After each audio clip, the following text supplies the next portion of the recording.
Hello, and thank you for joining us here on the Neutral Zone. I am Phil Milani, joined as always by my esteemed colleague, my partner in crime. Really, the best way to describe this person is my everything. And I've missed him a lot. It's that Aric DiLalla. Phil, where have you been? I've been just here at the brewery waiting for you. It's been a long wait, huh? It has been a long wait. The Neutral Zone is back. We Thank goodness. We had a bye week last week. That's right. And then the week before that, Aric, you decided to go to London. Yeah, my bad. Yeah, we did a Neutral Zone from London, just not at the brewery. Yeah, so we missed 2 weeks of brewery podcast, but we are back. We're at Breckenridge Brewery's farm. It's a farm home. It is. We've missed it. We're in Littleton here in the Denver metro area off of Santa Fe and Brewery Lane. It's a great place. We're here exactly at 5:30 every Monday, and we go until about 6:15. That's right. Exactly 5:30. The first 9 minutes of the show, Phil, I thought were really good. It was probably the best discussion we've ever had. I mean, we talked about how to fix the offense. I think we figured it out. Yeah, we really figured it out. We talked about kind of how to go 9-0 down this final stretch here. Yep. And we don't have to talk about it again. None. Nope. That's it. If you are unable to come out and join us here in person, maybe you don't live in the area, maybe there's something else going on, join us on the Broncos YouTube page. We're starting to get to the holiday season, Phil. We are. It's a very festive atmosphere here. It's very comfortable. It's enjoyable. That's true. Some of our coworkers, really our friends, they decided to come out today to cheer us on. Yeah, Ben Swanson, of course. He's dressed like an elf tonight. Yeah, yes. I said, whoa, it's a little bit early. A little bit early. He's excited. It's a little bit early, but he's excited. He, of course, is a fan of the Blossom of Lights at the Botanic Gardens. Yeah, so he's not a partner or a sponsor. But no. Could be. We could do the show there, maybe. Yeah, we could. Jill Kirsten she's here today. She's here. She's helping get this thing on the air. Wow. She has already put up her Christmas tree. That's true. Way too early. Too early. And then, of course, Amanda Gallach is here. She's always here. She's always here, and that's how this show gets on the air. So there's a lot of people behind the scenes. Yeah, you would think that it's just Aric and me. You would think that you come out here, you set up a camera, and we do this by ourselves. I don't do it. No. I would not do that. The talent doesn't lift, Phil. I shut up here 2 minutes ago. Yeah. So that's what we do. That's sort of how we do it. You know, when you do a mic check, Aric, you say 1, 2, 1, 2. Right. Because on 3, that's when you lift. Yep. And talent doesn't lift. They do not. We know this. Anyway, let's get to our show here. If you're watching on YouTube, leave a comment. I'll get the comment right here, and we'll answer it. No. Maybe if it's a question type of a comment. Okay. Yeah, we'll answer it here. But just to get the ball rolling a little bit here, Aric, we heard from Broncos head coach Nathaniel Hackett today. Talked about what he did during the bye week. Maybe a little bit of a self-scout where he thought this team could improve down the stretch. The Broncos sitting at 3-5 right now. Yep. Heading into the final 9 games of the season. We'll call this the halfway point. I think it's fair. What do you think about what he had to say today and where the Broncos might be heading here in the second half? Yeah, I mean, his big takeaway was third down, of course, which is a good place to start because the Broncos have not been very good on that down. It has not allowed them to sustain drives. That's hurt them. It's kept their defense on the field too much. That's got to be where they start. Of course, not an easy task this week, Phil, because I believe the Titans have already beat the Texans. Already beat them. Yeah. Moving on to the Titans now. The Titans, I believe, have the best third down defense in the entire NFL, so certainly going to face a challenge this week, but it starts with third down offensively. They've been a little bit better in the red zone, 3 of 3, of course, against the Jacksonville Jaguars. Out in London, that was a long time ago. That was a long time ago. I don't even remember that game. No. It's like we weren't even there. Yeah. And then I think defensively, Phil, and he talked a little bit about this, Broncos have to be better against the run, especially this week against Derrick Henry, who is on an absolute tear right now. You're not going to bring him down with 1 or 2 guys. I mean, maybe if you were out there. I could do it. One guy, but. I could do it. A normal NFL player? No. He's called King Henry for a reason. Yeah. You know, because he's really good at football. That's right, I think. That's why he's called King Henry. But, yeah, I would say the third down for the Broncos on offense, that's an area that obviously they need to focus on here. Nathaniel Hackett said it. They've just got to be able to stay on the field longer. Did a great job of that in the second half against Jacksonville, and I thought that was a big reason why in that second half they were really able to come out there and get things going. And then on the other side of the ball, it's been a few weeks here where we've seen the Broncos defense give up some big yardage to the opposing running backs. I think back to against the Raiders, Josh Jacobs had a great day. Breece Hall, before he got injured for the Jets, he had a big run for a touchdown. And then Travis Etienne had a lot of success for the Jacksonville. So this is something that the defense really needs to shore up if they want to continue the type of play that they had over the first 8 games. Yeah, and I think the other thing that was interesting to me was I asked Coach Hackett about Russell Wilson and what has he done well, where does he need to improve. He mentioned being on the move a little bit more, being using his legs to make plays. We didn't see that a ton in the first couple of games. We saw it late against the 49ers, of course. We saw it a little bit against the Raiders, and then, of course, he picked up those injuries. That's not going to help your mobility. I think the hope here would be that a couple weeks removed, got some time to rest here. Maybe the hamstring's doing a little bit better. Now, were you on the plane on the way back? Because I was wondering what Russ was doing on the way back. I was not on the way back. Oh.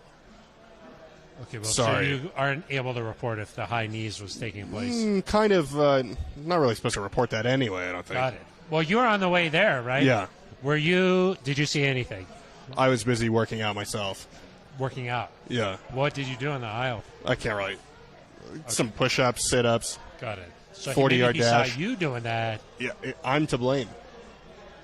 I didn't know that. Yeah. Okay, now you know. Got it. Okay, so maybe he did that on the way back, too, and now he's feeling really good. And I think that when he's able to get outside the pocket, and it's not necessarily design runs, but just create with his feet a little bit, keep plays alive, like I said, get outside the pocket. Those are all things that help this offense come alive a little bit. And I think down the stretch, you asked at the very beginning, what can the Broncos do here? They do have a little bit of a stretch here. The Titans is a tough opponent, but then you get the Raiders at home. You go to play a Carolina team that's 2-7. A little bit of an opportunity here, Phil, to potentially string together some wins. Got to play well, but an opportunity here. And as Nathaniel Hackett said Monday, if you're going to make the playoffs, at some point in the season, you've got to string together wins. Yeah. This is that time for the Broncos. Yeah, you would just hope that after a bye week where you're able to really rest up, get rejuvenated a little bit. Nathaniel Hackett said that he reintroduced himself to his kids. Yeah. They went to Vail, enjoyed a nice weekend in the mountains. You were there? No. Oh, sorry. Okay. Bad info. Bad info. Bad info. You were working. Yes. Yeah. There you go. Got it. There you go. Yeah. So maybe you would think that this is the opportunity for this Broncos team to really get going, but we still haven't really seen that type of success that the Broncos want, especially on the offensive side of the ball, sustained. We've seen spurts here and there. That was enough to beat Jacksonville in London, but we haven't really seen it click as we've been waiting for this thing to click. And I think that talking about a second-half run here, they're really going to have to figure out this thing on the offensive side of the ball. I was watching a lot of football yesterday, Eric, and you saw really good quarterbacks, really good offenses have some struggles. Yeah. So the Broncos are not the only team in the NFL working things out on the offensive side. But I will say for the Broncos to have this success and go on a run, it falls on the offensive side of the ball. And we've got to see Nathaniel Hackett and what he wants to do on the offensive side and what Russell Wilson wants to do. We've really still got to see those two things merge together. Yeah, and Nathaniel Hackett said there would be some changes. He didn't go into any specifics, but sounds like there's going to be some changes to what they're doing. Maybe not operationally, but it sounded like some adjustments. Obviously, I don't think you want to give those away for competitive reasons. But you're right, Phil. If you looked around the league yesterday, there were a lot of games that were in the teens until very late. A team got a game-winning score, or I think at the end of that early slate, there were 3 games tied at 17-17 late in the fourth quarter. So the Broncos, if they can just score 21 points, 24 points, this does not need to be you don't need to get – you'd like to get there eventually, but over the next few weeks, this does not need to be a situation where the Broncos have to score 30 points a game to win football games. If they can just get to that 21, 24, maybe 27 if you're playing a good offense, that's going to be enough, I think, with this defense to put you in position to win a lot of these football games. Certainly this week. This Tennessee Titans defense is legit. They had Patrick Mahomes flustered a lot. They really got after him. I don't think I've ever remembered Patrick Mahomes under that much pressure as he was on Sunday night. Travis Kelce seemed to get a little bit flustered there. They were frustrated because for a long time during that game, they had only scored 9 points. Yeah. It took a fourth quarter long drive, a 2-point conversion to force overtime. And then even in overtime, they had to go for fourth down once. They ended up settling for a field goal. This was not the Chiefs that we are accustomed to seeing. And if you just think that Titans defense, the way they played against Kansas City, now facing this Broncos offense this week, it's going to be one heck of a challenge for Russell Wilson and the company. Yeah, and the company. And company. Yeah. Not the company. Well, I mean, technically it is the company as well. No, it is a company. And the company of the Broncos. Yeah, right. The organization. Yeah. But I was trying to say Russell Wilson and company. It's a week-to-week league. You know, the Titans have played obviously played a great game against the Chiefs. Had some games where teams have been able to score a little bit. Some games where it hasn't been quite that dominant of a performance. But you're right. I do expect it to be a low-scoring, kind of a slugfest. But as the Broncos go through these next few weeks, they've got to avoid the games. And it's going to be tricky, especially against a good defense. You've got to avoid the games where you score 10 points or 13 points. Yeah. You've got to do a little bit better than that. To put yourself in an opportunity. And again, you know, we talk about this run, and the Broncos are 3-5. I think you look back on some of these games, the Colts in particular, you know, maybe the Chargers game, Seahawks where you fumble twice on the goal line, and you think, man, if just one or two of those had gone the other way, you're sitting in a much better spot where all of a sudden you're 5-3 or you're 4-4 instead of 3-5 and still digging at, you know, you got to win 2 more games in a row just to get back to 500. Yeah. But I think when you look at it, the fact that 7 of these 8 games have been one-possession games, and really the Raiders, you know, for most of the game was a one-possession game. It shows the Broncos have been in this, and so I think down the stretch that won't change. You're going to see these guys in a lot of close football games. Might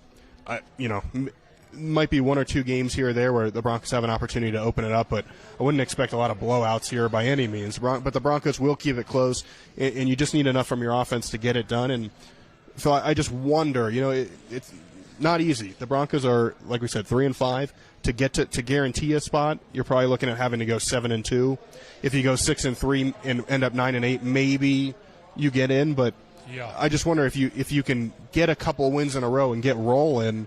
Yeah. Maybe you start to believe a little bit. We've seen teams go on these runs. I remember Miami a couple years ago, Phil. I think they won 7 or 8 in a row. Yeah. You get rolling, and so we'll see what happens. But they got to start stacking them here. It can't be one and then one loss, and you know, yeah, it can't and that be is like something that Russell Wilson said after the game. He against Jacksonville, he said that every team that he's been on, there's been a moment in the season where something clicks and they get some momentum going and they get on a run a little bit.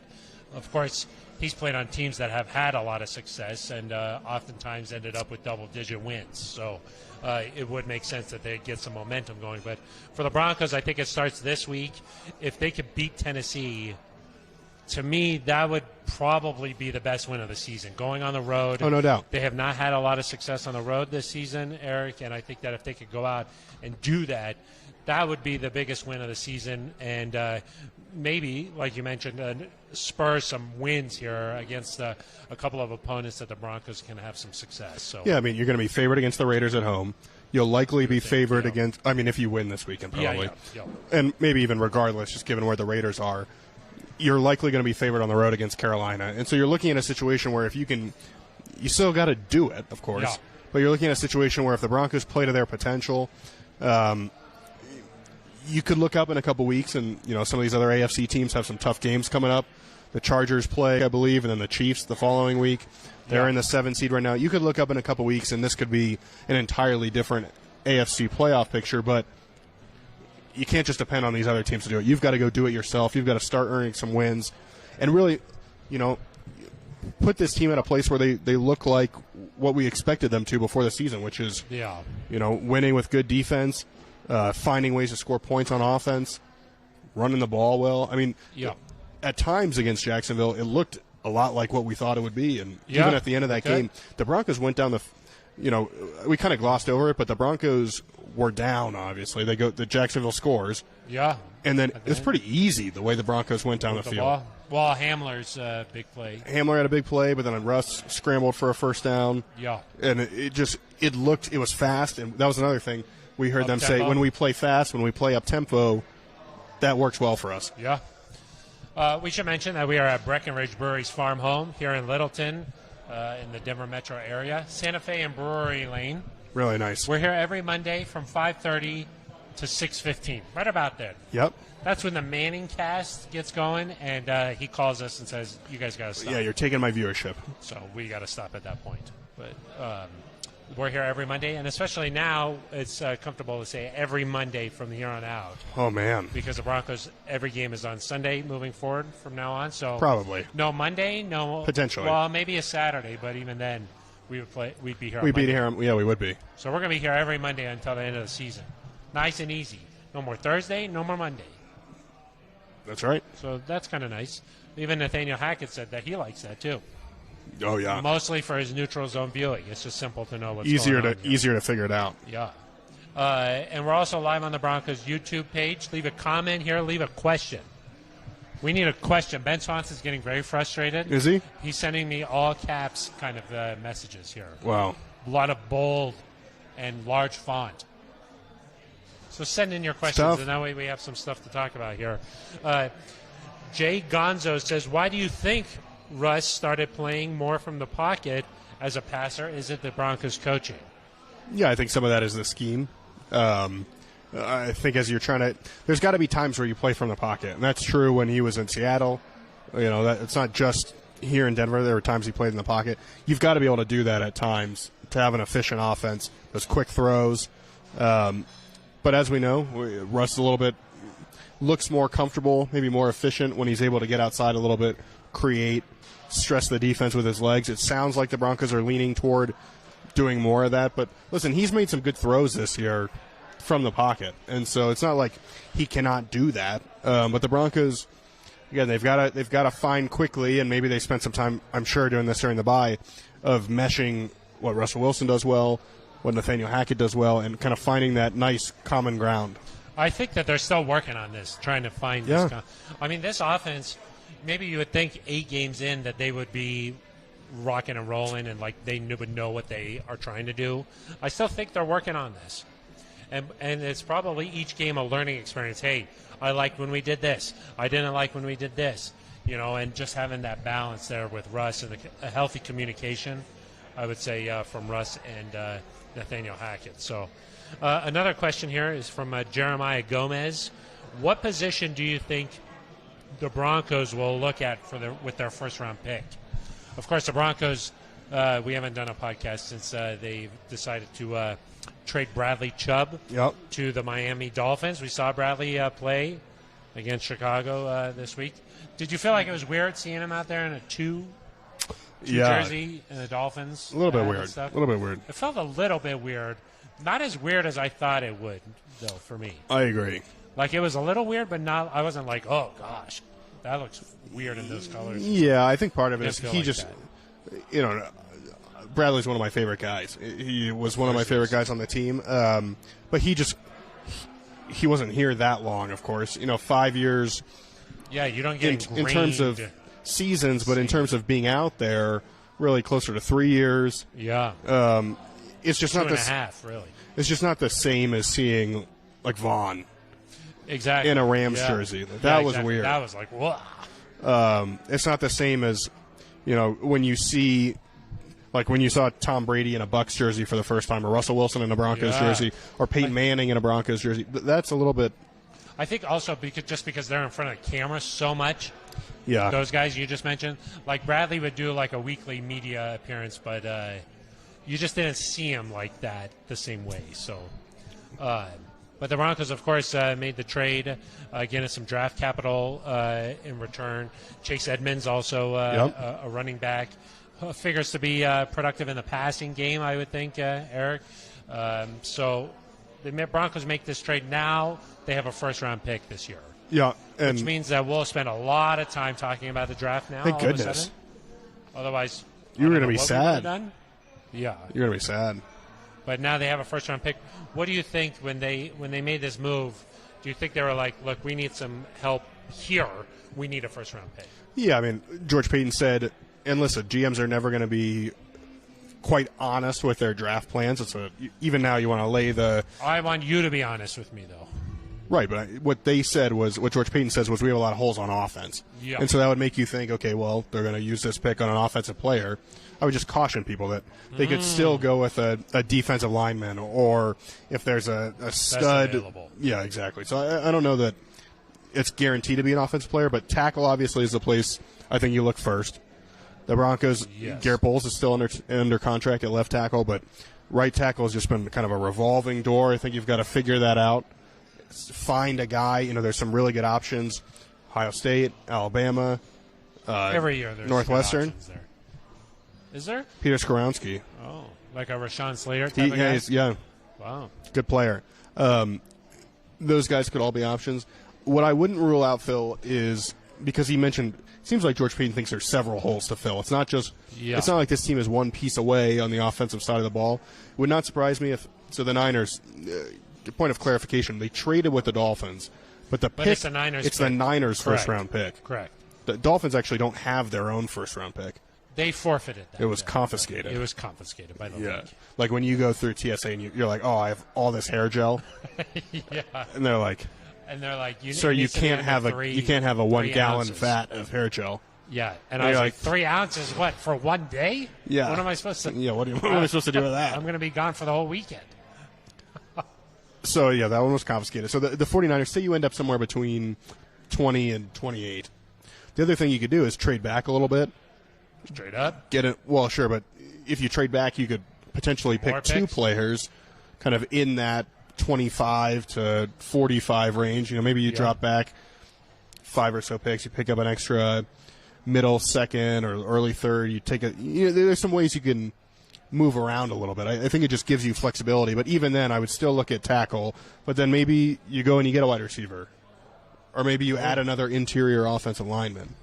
I mean, I think you're gonna have to decide at some point, because KJ Hamler and Jerry Jeudy are both going into the final year of their rookie deal. Obviously, you can pick up Jerry Jeudy's fifth-year option, which you have to decide this offseason right after the draft. But maybe they find a weapon they like at wide receiver. Maybe you add another guard. Maybe you add a center.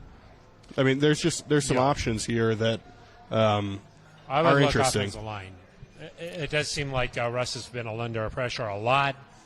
That to me, that's like the biggest hole. There are a lot of holes where they can get better.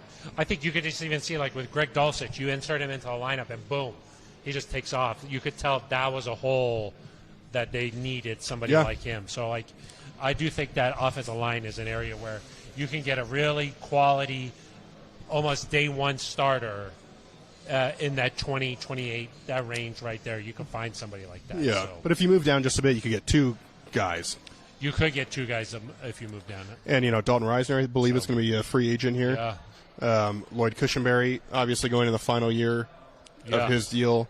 So there's going to be some choices here. Yeah. But you're right. The offensive line could undergo kind of a revamp here. Yeah. A reboot? I'd say it's a reboot. I'm going to say it's a rebuild. No.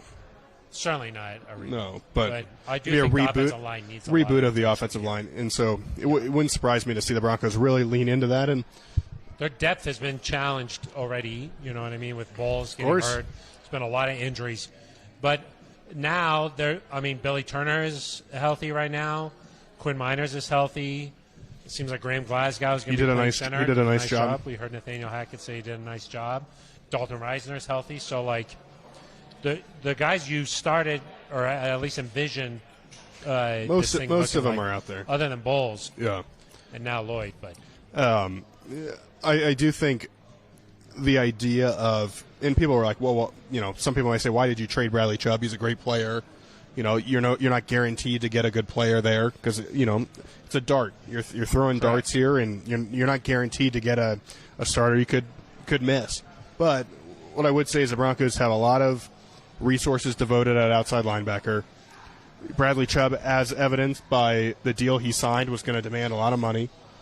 And George Payton, especially day one and day two, he hasn't really missed yet in terms of those players. Yeah. I mean, you look at Pat Surtain, who was I think he's the Broncos' best player right now. Yes. It's not. I don't even think it's close necessarily. Yeah. You look at. He's the best player for this team. I think Bill Barnwell from ESPN had him third in his Defensive Player of the Year rankings. I mean, he's that good. Then you look at Javonte Williams, who, of course, was a really good player before he got hurt. Baron Browning, Quinn Miners, those were all day 2 picks. And then this year, Nick Bonito and Greg Dulcich. Yeah. Both, Dulcich obviously looks really good. Yeah. And Bonito starting to come on a little bit, looks promising. So I think the idea, we know how much George likes picks, the idea of letting him evaluate a player, and he's had a good success rate. This is what George Payton does best, is the draft. Yeah, and this is where his talent lies. Right, and so to let him go get a guy, I think odds are better than not that he's gonna hit on this guy. And what obviously Bradley Chubb is a 5th overall pick. You're expecting this guy to be, he was a tremendous pass rusher. Yeah, he's a good football player, but what, because of the way the Broncos have structured themselves, they have a lot of wealth there. A pass rusher, yep. They brought in Randy Gregory this offseason. They drafted Nick Bonito. They moved Baron Browning to that position. Those are things that they did this offseason specifically in mind with Bradley Chubb's contract coming to an end. Right, and good front offices give themselves options. Yes, and they were out in front of this thing. They gave and now you've taken a position where you have a lot of wealth, and now you've dealt that for a collection of assets coming back and an option now to address a position of need. Yep, absolutely. That's sort of the way I look at it. That's good GMing. Yeah. And also you have to balance the current team and the future team, and I think that's where you get into – that's where it's hard, because obviously if you have Bradley Chubb the rest of this year, you're setting yourself up to have a good football player on your team the rest of this year. But that doesn't mean that expectations change or anything. But. No, and listen, Bradley's a great football player. I think he's probably better in the run than, these young guys, at least right now. Nick Bonito needs to get bigger. Baron Browning probably still needs to get a little bit bigger. Randy Gregory obviously not playing right now, and they're going to be challenged against Derrick Henry. But Bradley Chubb also did not have a sack his final 4 games, or his last 4 games. He did not have a sack yesterday for the Dolphins. Right, I think that includes. Oh, you included that. I think so, yeah. And so, I think from a pass rushing standpoint, someone's going to fill that void. Whether it's Draymond Jones, Baron Browning, hopefully he can come back this week. Nick Bonito, they're going to have their opportunities here. But yeah, if you were going to pay him, then it doesn't make sense to trade him. But if you were never going to, and we don't know what the inner workings were, but it sounded like, just kind of reading between the lines, it didn't sound like an extension was necessarily close at hand. And so this is one, it gives you the best chance because you get a first-round pick, but it also, you do right by Bradley. Yes, he was able to sign his new deal. If you make Bradley Chubb play out the rest of this year, then play on the franchise tag. Yes, and it puts him in a tough spot. You get hurt, you really lose your future earning opportunity. Instead, he goes to Miami. They pay him immediately. I believe he's a top 5 paid defensive player now. Yeah, he deserves it. He's a great guy. He's obviously battled through a lot, but this was an opportunity where George Payton did right by the player and put the Broncos in a good position. Yeah, and like you said, you don't want to read too much in between the lines, but if you just think about where the Broncos are money-wise right now, it didn't seem like the contract that Bradley ended up signing with Miami, that was going to be possible here. Miami's in a position where they could do that because Tua is playing on his rookie contract. So, a win-win. Bradley essentially signed for $24 a year. Yeah. It's a lot. This is a win-win for both sides. Win-win-win. What's the third win? Ben Swanson won. Oh, yeah. But some people lost because they're sad. Oh, so it's a win-win-win-lose? We've got a comment coming in here from Troy DeRusha. Okay. Wants to know, is Phil sitting on the floor because he's eye-to-eye with Eric? Wow. That's sort of a shot. It's kind of interesting. Know. Maybe we just have similar-sized torsos. It's possible. You're not like a small person. You know what I mean? No. By no means. You're a tall individual yourself. Yeah. I just happen to be unusually tall. You're just all legs. I got long legs. That's true. That's what they say. Yeah, that is what they say. Yeah. When I do interviews, Eric, a lot of comments, how tall really is Phil? Right. Should I tell people how tall? I wouldn't. They might get freaked out. Let's just say that it's north of 7 feet. Yeah, okay? 1.5 people. 1.5. 1.5 big people. Let's just say big people. When I left college, they were like, okay, the NBA or Broncos, the neutral zone. Yeah. And I was like, neutral zone. Yeah. It was an easy choice. It really was. Yeah. You know. That's really what it was. So, here's a comment from Matthew Hernando. Yeah, Hernando. I got it right. I just glanced, but I got it right. Everything starts with a run. Establish a good run, and then the play action will come, and then the deep ball. Play calling needs to improve. Defense is good. They just get tired because of the offense. Certainly, if the Broncos can avoid those 3-and-outs that's plagued them in some of these games, that will help the defense. But, yeah, running the ball, the Broncos have yet to really have like a huge game on the ground. You think maybe they're due for one of these coming up here? I mean, if there's one to do it, it's this week where you kind of grind it out. You want to keep the Titans' offense off the field. You want to wear down their defense, give yourself a chance. I mean, it's this week. Maybe you're able to get Chase Edmonds involved in the pass game a little bit. I kind of view those short passes as a little bit of a run-type play anyway. But you got to be physical. I mean, this is a physical football team. And you can talk about throwing the deep ball. You can talk about, Pat Surtain being really good. You can talk about all these things. You've got to be tougher than the Titans this week to win this football game. Really and tough. That's hard to do. That's really tough. Hard That's to do. A physical team. But if you're a Broncos defender this week, if you're a Broncos offensive lineman, if you're a wide receiver that's asked to block, you've got to take this personally and say, man, these guys are viewed as one of the toughest teams in the NFL. Yeah. We got to go match that. I mean, Mike Vrabel brings it. Yeah, I mean, he could still play.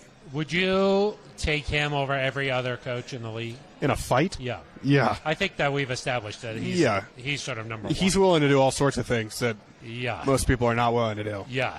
But his personality definitely, the team takes it on. Well, and they're tough. But every year, it seems like I think back to 2020, the Broncos played them. They were 3-4, I believe, or 2-4. The Broncos got to Marcus Mariota, shut out the Titans, I believe. And then the next week, they switched to Ryan Tannehill. Yep. They make a run. And I remember at that time just being like, oh, maybe Vrabel's overmatched here early in the year. And it quickly became clear he knew how to push all the right buttons. You think again to this year? They started out 0-2, Phil. Yeah. And they then won 5 consecutive games. Obviously lost a tight one in Arrowhead with a rookie quarterback. I mean, the fact that they were in that game at all was really impressive. And he connects with these players. He's tough. You know that you're just in for a long day when you play them. And they might not be the most talented team, because I don't think if you look at their roster compared to some others around the league that they've got the best skill position players. I mean, obviously, Derrick Henry's amazing, but from a wide receiver standpoint, or they're just tough. They win the line of scrimmage a lot. Yep. They certainly did that yesterday against the Chiefs. I mean, they on the defensive side, they really attacked Patrick Mahomes, and it was just a physical game. I mean, you need a big game here from DJ Jones. Yeah. We're talking defensively. You need Baron Browning. Those guys you need, if it's Jake Martin coming in, he's a bigger guy than Nick Bonito and Baron Browning. You need these guys to set the edge. You got to be physical. You need your corners to come up and tackle. Yeah. I would expect Kareem Jackson and Justin Simmons will play down in the box a lot. Yeah. I think we saw that was in New England last year where it seemed like every play Kareem and Justin were down. 2 years ago. Was that 2 years ago? Yeah, that was a COVID year, yeah. Oh, wow. Newton. Time flies. Cam Newton. But, yeah, the Patriots ran the ball a lot, and those two guys were down in the box on every play. Yeah. I would expect you would see the same thing. Bring these guys down, let them make tackles, and force, especially if it's Malik Willis, force him to beat you through the air. Yeah, we'll have to see what Ryan Tannehill's status is like here. He was a game-time decision last week. You would think maybe with one more week to go he would be ready to go for the Broncos, but something to keep an eye on. Yeah, and it's interesting because if the Titans had won last night, you almost think hard to go away from Malik Willis. Oh, yeah, but they especially wouldn't have won because of how he played. The first half, though, the read option and some of that stuff, he brought a different element there. Yeah. But the Chiefs did a lot of stuff to make him sort of hesitate there, especially down the stretch. And then, just one more thing on the Titans. Offensively, Jeffrey Simmons for the Titans, he's a problem. He's a problem. He's a problem. in the middle of that defensive line, whether it's Graham Glasgow, Dalton Risner, Quinn Miners, you're going to have to find a way to – you might have to double-team him. Running the ball is not going to be easy. No. You're going to have to get the ball out quick. Physical. Maybe some screens, can help a little bit. But, again, this is not a game where you're going to come out and score 35 points. This is going to be a grind. Yeah. So it helps that the Broncos are coming off a bye to get ready for this game because it is certainly going to be absolutely very physical here. Let's see. Tom Agnetti is watching. Tom. Gentlemen. He says that we're looking pretty good here tonight. Thanks, Tom. Thank you very much. I don't know if you can notice, but maybe the lighting is a little different here. We're set up in a different corner here. Yeah, they said you're back from London. Yeah. So we'll do things on the other side of the restaurant. Exactly. It was kind of a nice touch, I thought. Yeah. You think Tom's wife is watching? Yeah. She's, of course, a big fan of yours. That's true. They put us on in the living room. Yep. And watch on the big screen. That's really the only way to watch the neutral zone. Yeah. So makes your head even bigger than it looks in person. Figuratively or literally? Literally. Oh, got it. Some people might say that I have a big head too, like inflated ego. Yeah, I wouldn't say that. Thank you. I just think physically it's large. It's large. Yeah. And the hair is sculpted on top of that. Exactly. So it doesn't help. Okay, we got about 5 minutes left or so. This has flown by. A few more minutes, yeah. Which is crazy, especially because we started right at 5:30. Exactly. It makes you think a little bit. It does. And plus, we haven't done this in a while, so, That's true. We're just having so much fun. Yeah. We haven't yelled at each other at all. We usually yell at each other here at Breckenridge. But easier so after a win, I guess. Yeah, and plus you've been away for a long time. Yeah, so. You're just being nice. Yeah. A couple more questions here. Polar Man. Polar Man? Polar Man or Polar Man. It's one word, so it's Polar Man. Could be Polar Man. Got it. Could be Polar Man, but that would be two words, I think. Like you're thinking like maybe like a superhero who's like a polar man. So is Superman two words? It's not. So it should be Superman. And you're what? In the English language, of which you're an expert. Tom also mentions that we need a Phil Milani bobblehead. Could be nice. We'll get the marketing department going on that. We got this.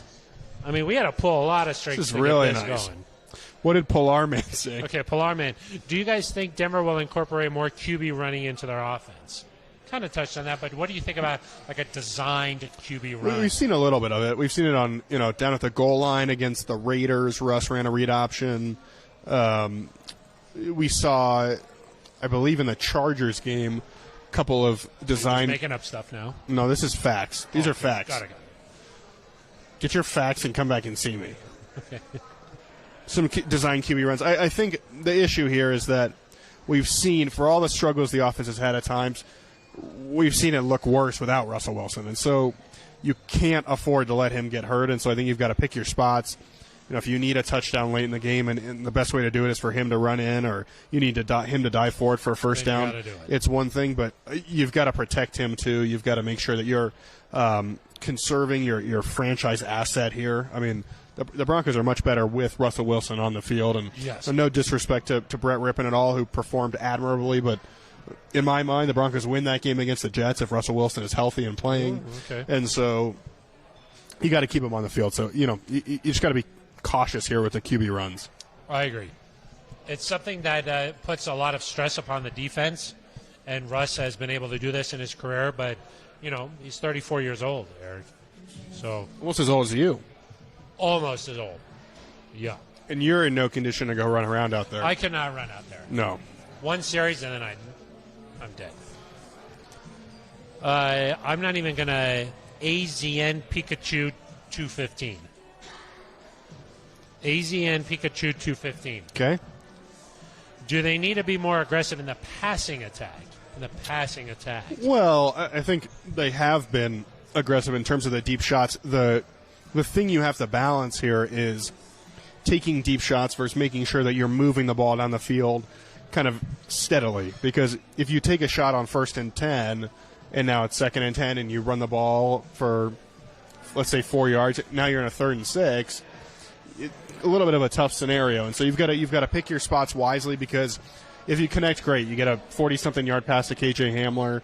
You're in great shape. You get a big pass to Jerry Jeudy. All that. It's all great. But if you don't convert, you've now put your offense in a tough spot, and that's contributed a little bit to that feast or famine mentality. But the Broncos moved away from that a little bit against the Jaguars. A little bit better. Still not perfect by any means, but they found some success. I think if you're a Broncos fan and you watch that game, you're hopeful that they can continue some of that momentum, do some of the same things they did. The Broncos have been not very good, Phil, against zone defense this year. Mm-hmm. Man defense, they've completed a lot of passes. Zone defense has not been good. Finally, with Greg Dulcich in the lineup, they were better against, they found some success against some Jacksonville's zone. Yep. And so force them to get in a man. You hope that continues, because if a defense can just dictate to you, we're going to play zone and you can't throw the ball, not good. Not good. I'm no expert, but that's not good. That is not good. And so hopefully you're able to find a way to all the time about who dictates the terms of play. Yep. But it does seem like Russ is one of the better deep ball throwers in the NFL. Of course. It seems like every game Hamler gets loose for one of those big ones. So I understand the natural thinking is like, well, let's try and do that a couple more times. Really make the defense play honest. That could open up the running game too. So of course. You got to sprinkle it in there when you can. But it does seem like the Broncos are set up to do that more with some speed guys and with Russ being able to throw it deep. And I think you're hoping that Courtland Sutton is able to haul some of these in. The Broncos have taken shots to him. It hasn't necessarily worked out every time. Yeah. Jerry Jeudy, he's more of a guy that he's going to come across the field on a crossing route, 25 yards down the field, and then take off for an extra 20, as opposed to being a guy that you throw a deep ball to. So Broncos got to figure that out. But, yeah, taking shots, you got to find a balance. They knew they needed to get Courtland Sutton a little bit more involved. Yep. The last 3 games, really just a handful of catches and total. We talked about that before the year, which is Courtland's kind of the thing he needs to work through, is that he'll have great games. He'll have 90 yards. He'll have 120 yards. And then he'll just go a little bit quiet. He's got to be involved. He's got to find a way to, To me, make that some starts plays. early, getting him involved, getting him in the game, get him some easy touches, get him some easy plays. Yep, you like those. I love the easy plays. Easy plays. Nothing better. Last couple here, and then we'll say goodbye. Tom wants to know, are you guys going to Carolina? He's got some nice seats on the cheap. That's what he says. He says he's never been to that stadium. Is he trying to sell them to us? I don't know. We don't need the seats. I've actually never. I of course am a native son of from the South. Yeah, of North Carolina. I've never been to Bank of America Stadium. Neither have I.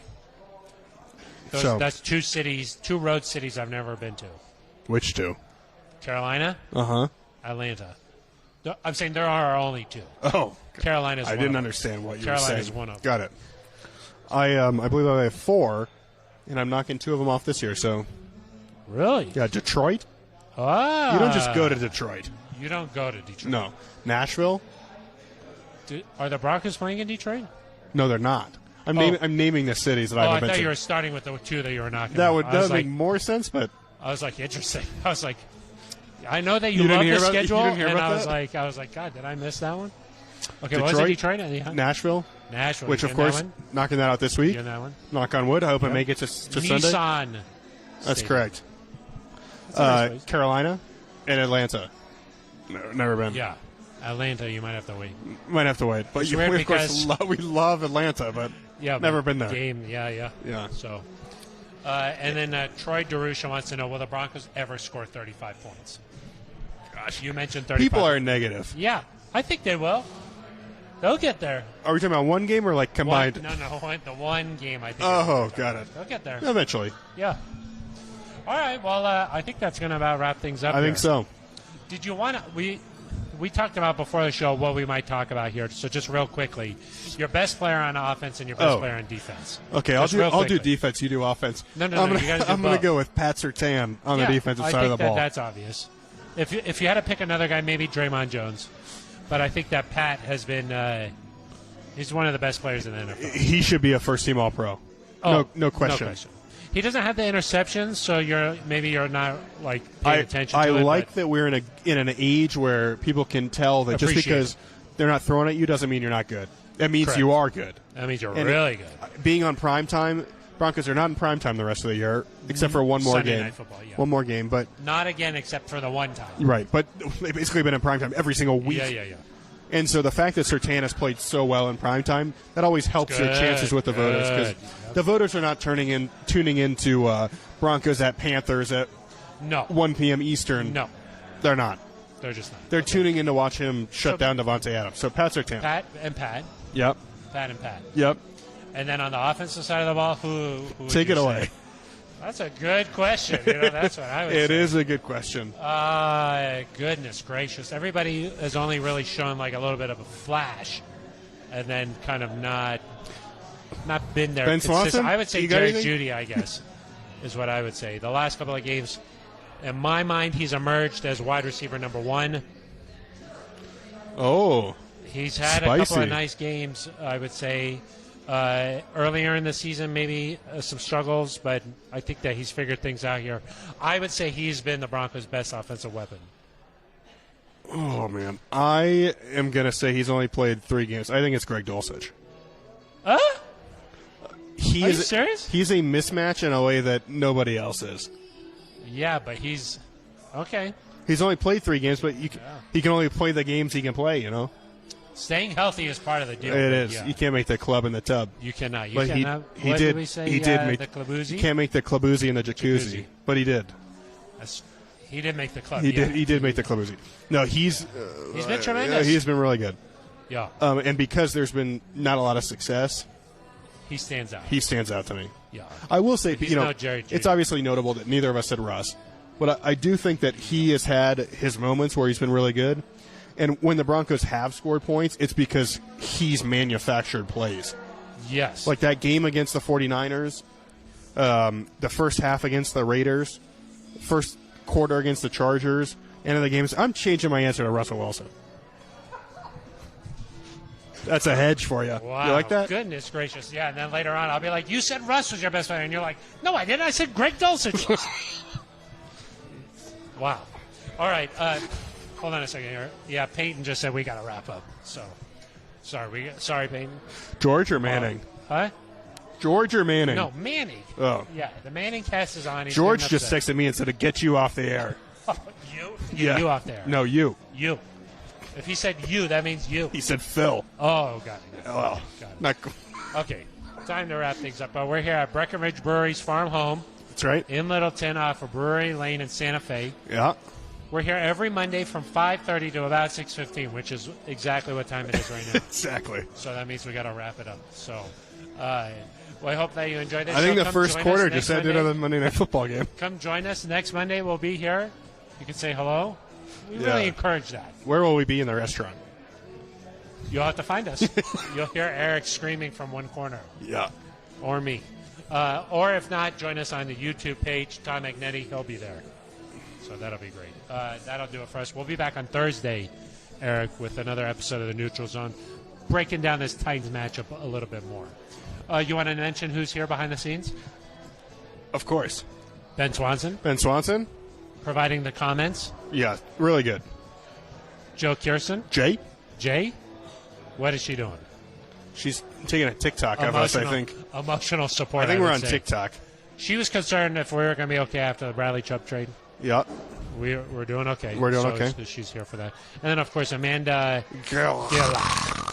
She's making sure we're getting on the air. Yep. She did a nice job. Behind the scenes, she was 9 minutes late, but otherwise it was fine. It takes a whole family. That's right. And that's why we're able to start right at 5:30. So it's a beautiful thing. Okay, until Thursday, for Aric DiLalla, I am Phil Milani. You've been listening to The Neutral Zone.